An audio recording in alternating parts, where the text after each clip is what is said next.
Hi guys, welcome back to channel Aishu's kitchen. நான் உங்கள் Aishu.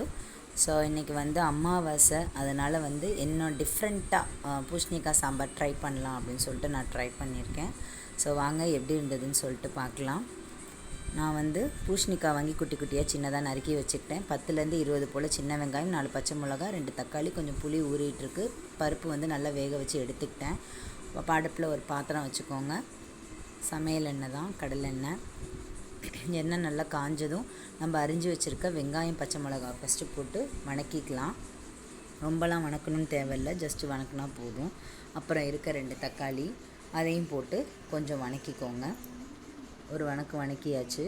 So இந்த ஸ்டேஜில் வந்துட்டு நம்ம அரிஞ்சு வச்சுருக்க பூசணிக்காய் இது கூட நம்ம ஆட் பண்ணிக்கலாம். விதையெல்லாம் நீக்கி தான் நான் அரிஞ்சு வச்சுருக்கேன். இது கூட வந்து வேறு எந்த பொடியும் நம்ம யூஸ் பண்ண போகிறதில்ல, வெறும் வந்து சாம்பார் தூள் மட்டும்தான். ஏன்னா பச்சை மிளகா போட்டிருக்கிறதுனால மிளகாத்தூள்லாம் நம்ம யூஸ் பண்ண போகிறதில்ல.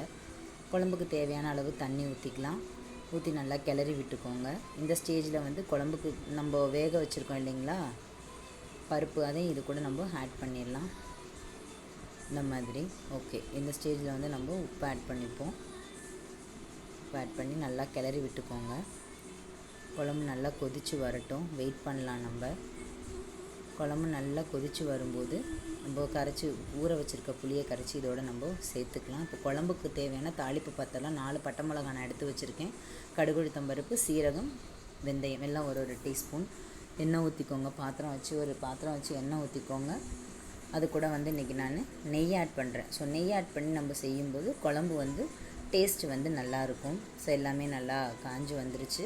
ஸோ இப்போ வந்துட்டு நம்ம எடுத்து வச்சுருக்க வெந்தயம், சீரகம், கடுகு, உளுத்தம்பருப்பு இதையும் போட்டு இது கூட வந்து நம்ம எடுத்து வச்சுருக்க பட்டை மிளகாயும் இது கூட சேர்த்துக்கலாம்.